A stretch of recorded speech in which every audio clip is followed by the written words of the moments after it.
Hi, welcome to class. We're taking a look right now at the civic duties that citizens have here in the United States. Some of these apply not only to citizens, but also to just residents here in the country. Most of these, though, specifically have to do with citizenship. So, what are the things that we're supposed to do for our government? Remember, under the social contract, the government promises to protect our life, liberty, and property. In exchange, we agree to follow the law, and we agree to recognize that government and do certain things to maintain our society. We all share a certain responsibility for the society that we inhabit together. So the first thing that is considered a civic duty, if we want the government to be able to do anything for us, is to pay our taxes. Everybody is required in this country to pay taxes. This happens at the national level in terms of income tax primarily. At the state level, we have sales taxes, property taxes at the local level. There are a number of different ways that individuals and businesses also pay taxes.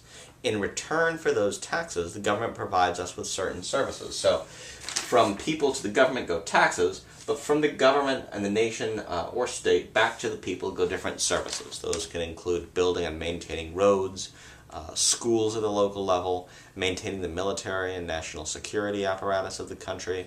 All of these things come out of our tax money. So first civic duty is to pay taxes. Another civic duty that we often talk about, and this is less paid attention to than taxes, especially today, is the responsibility that men have, and this does not apply to women because we have not made that equally applied to both genders, but registering for the draft, which is the way that the government can get more soldiers in times of war if they don't have enough people who voluntarily enlist, at the age of 18. So you're required, if you're a man, to register for the draft at the age of 18.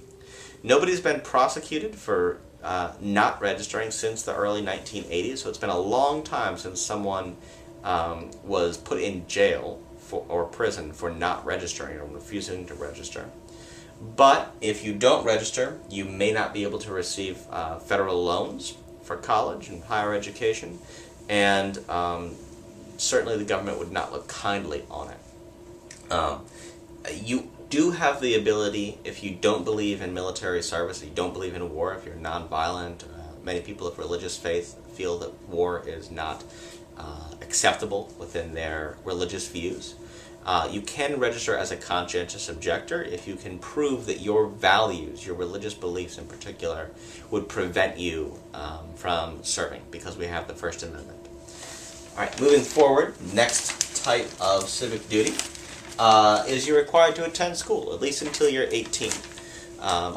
Just about everybody, again, unless you get a religious exemption, has to attend school. Some people through religious exemptions are allowed to go to homeschooling option, but most people attend public schools and some go to private schools. Fourth, jury duty.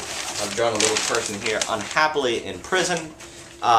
We believe in a jury of our peers, and so the person there cannot be sent to prison unless a jury, a group of members of society, people just like you and me, have listened to the evidence in a court of law and decided to convict that person beyond a reasonable doubt.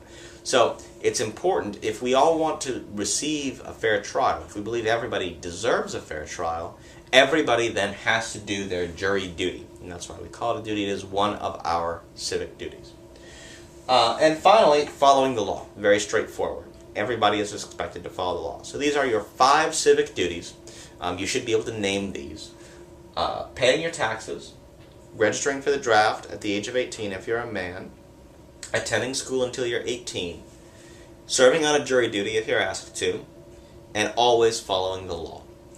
We can talk at some length about the value of following the law in every case. Many people who are highly moral have made choices to violate certain laws to make a point.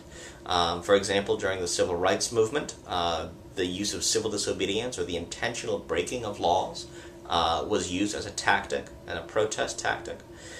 Recently, here in North Carolina, many protesters have gone to the legislature. Some have chosen to get arrested in order to prove a point that they disagree with what their government is doing. So people make choices sometimes to violate the law, but the government will still put people in prison if they violate the law, or will still prosecute them in some cases, even if it is simply for a protest. So the government expects us to follow the laws, and you have to be willing to bear the consequences if you don't. Those are our civic duties, and we're going to look now in the next video at civic responsibilities. Duties are things that we have to do. Civic responsibilities are things that we can choose to do, things that we are expected to do, things we should do, but they are not quite obligated. In other words, if you do fail to comply with a civic duty, you can get in trouble.